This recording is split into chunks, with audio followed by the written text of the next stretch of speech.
नोंगौ बे समाव दंफैयो आङो सालबारि महकुमायाव बे समाव माखासे आइजोफोरखौ होंगो दोंगो थासारिखौ नुनो मोननाय जादों बे समाव माखासे आर'जलाइ बा बिथांमोननि मोनसे फर्म राननाय हाबाफारिया सोलिगासिनो दं बे समाव सालबारि पिसिडिसिनि जिबिका साखिनाव जों माखासे खोथा बिनि सोमोन्दै गुवारै मिथिना लागोन दिनैहाय आइजोफोरा फिरफार जानायखौ जों नुनो मोनदों बे समाव मा फोरमायगोन खुलुमबाय खौरांगिरिनिसिम आंनिफ्राय साबायखर थाबाय जोङो दा सालबारि पिसिडिसियाव आंनि पिसिडिसिनि माबायाव गासै 7टा भिअ दङ बे 7टा भिअनि आन्डाराव गासै 1621 माबा दङ मेम्बार्स दङ बे मेम्बार्सफोरनो जोङो गिबि मन्त्रि महिला आइजो फालांगिरि मावखान्थि हाबाफारिखौ जोङो फुंनि 8टानिफ्राय स्टार्ट खालामदों बेहाय जोंहा जोंनि सालबारि पिसिडिसिनि चेयारमेन सारखौ अपेनिं खालामनो होदों आरो जोङो दा जोंनि हाबाफारिफोरखौ होलांगासिनो दङ आरो मोनफ्रोमबो पिसिडिसि वाइसै जोङो गावबागाव काउन्टार खालामदों आरो गावबागाव भिअनि मुंखौबो होनानै गावबागाव पिसिडिसि वाइसै जोङो गावबागाव आइजोफोरखौ लाइन जानानै गावबागाव फर्मखौ आजावनानै लानो होदों आरो जोंनि हाबाफारिया दा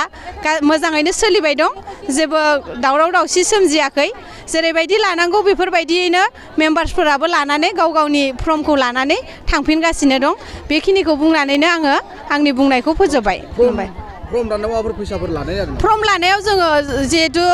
जेबनाय जायाखै खारन गावबागाव भिअनिफ्राय जोङो एक्टिभ वुमेन लानाय जादों बे 8जन एक्टिभ वुमेनफोरानो गाव गावनि भिअनि आन्डाराव थानाय एससिजि मेम्बारफोरनो फर्मखौ बिलाइदों फर्मखौ मानि थाखाय बिलाइगासिनो फर्मखौ जोङो जाहैबाय सिगाङो जों दंफां गायदोंमोन बे दंफां गायनायाव रेजिस्ट्रेसन खालामनाय हिसाबै जोंनो सरकारा 10,000 होगोन होननानै बुंदोंमोन बै हिसाबै जोङो बै फर्मखौ 10,000 मोनगोन होननानै फर्मखौ बिलाइनानै होगासिनो आरो फर्मखौ दिनैनो फिलआप खालामनाय जाया बे फर्माव बहुत नियम दङ बेखौ जोङो जेब्ला जोंनिफ्राय ट्रेनिं मोनगोन बेनि उनावसो जोङो फर्मखौ फिलआप खालामगोन दिनै जास्ट माने फर्मखौल' बिलाइनानै होदों आरो ओरैनो सासे मेम्बारानो मोनगोन ना ग्रुपै ग्रुपाव जेसे मेम्बारा रेजिस्ट्रेसन खालामजादों बै हिसाबै सासे मेम्बारा 10,000खौ मोननो हागोन माबायदि ग्रुप जानांगौ सेल्फ हेल्प ग्रुप आरो एनआरएमाव रेजिस्ट्रेसन जानाय आरो मेम्बार कड ओंखारनाय मेम्बारफोरा बे 10,000खौ मोननो हागोन ओरैनो साबेसेसो ग्रुप जिखिजाया ग्रुपबाबो मोननो हागोन नामा गासैबो एनआरएलएमनि सिङाव रेजिस्टार जानाय ग्रुपफोरानो मोननो हागोन दिनैहाय गोबां आइजोफोरा होंगो दोंगो थासारिखौ जों नुनो मोनदों मा खावलायहरगोन मा मेसेज हरगोन बा सरकारनि सायाव माबायदि गोजोननाय फोरमायदों दाथ' जोंनिफ्राय माने महिलाफोरा बे रांखौ मोनगोन होननानै सरकारनिफ्राय बिराद हाजार माने मिजिंथिदों आरो सरकारखौ गोबाङैनो साबायखर बावदों माने जिथु खामानिखौ मावनो होनायफोरखौ एसएसजि मेम्बारफोरा मावदों नालाय बेखौबो मोनगोन होननानै सरकारनियाव मिजिंथिदों आरो ओरैनो दिनै नोंथांमोना फर्म राननाय जादों बेयो मुलाम्फागिरिफोरा माब्ला मोननो हागोन ओरैनो बे मुलाम्फाखौ जेब्ला जोङो प्रसेस फैगोन दिनै फर्मखौ जोङो रानबाय बेनि उनाव जेब्ला जोङो फर्मखौ माबा खालामगोन ना फिलआप खालामगोन बेनि उनाव जोंहा अनलाइन प्रसेस फैगोन बे अनलाइन प्रसेस फैनायनि उनावसो बेनि माबाखौ होनो हागोन आरो दंफांफोरखौथ' गायदों ना दंफांफोरखौ गायदों आरो थांनानैबो दं आरो जाय बिलागा थैनानै दंमोन बिथांमोना गोदानै जिखिनि लकेसनाव नांगौमोन बे लकेसनाव गायफिननानै लानाय जादों ओरैनो दंफांखौ माबायदि सिस्टेमाव गायनाय जादों दंफाङाथ' सासे मेम्बाराव फांनै दंफां गरे गायनाय जादों ओरैनो मा दंफांमोन बियो मेहगनि दंफांखौ गायनाय जादों आरो सरकारनिफ्रायनो होनाय जादोंमोन दंफांखौबो माने फांनै गरे सासे मेम्बाराव पिसिडिसियाव जोंनि रेजिस्ट्रेसनाव गासै 145 एसएसजि रेजिस्ट्रेसन दं फोरमायना होबाय लोगोसे दिनैहाय सालबारि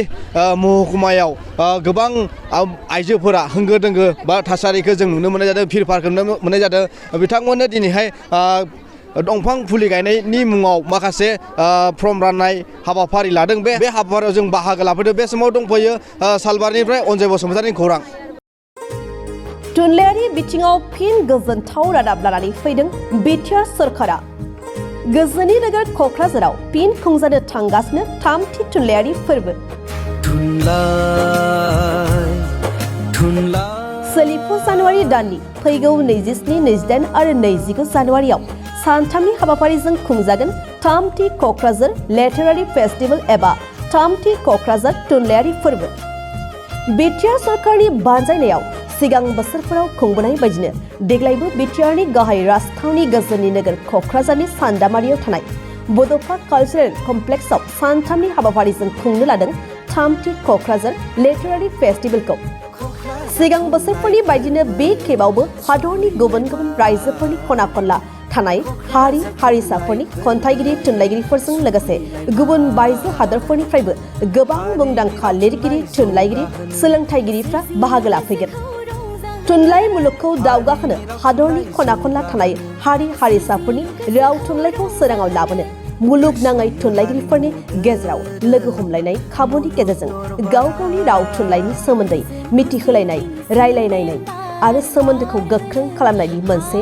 जौसां खालामनानै होनायजों लोगोसे गोजोन अनलायनाय गोरोबलायनाय फोथायलायनायनि मोन्थोरखौ लानानै खुंनो लानाय बे थामथि थुनलाइयारि फोरबोआव बाहागो लाफैनो हाबाफारिखौ जाफुंसार होफैनो बयखौबो खावलायदों खुंफुं आफादा।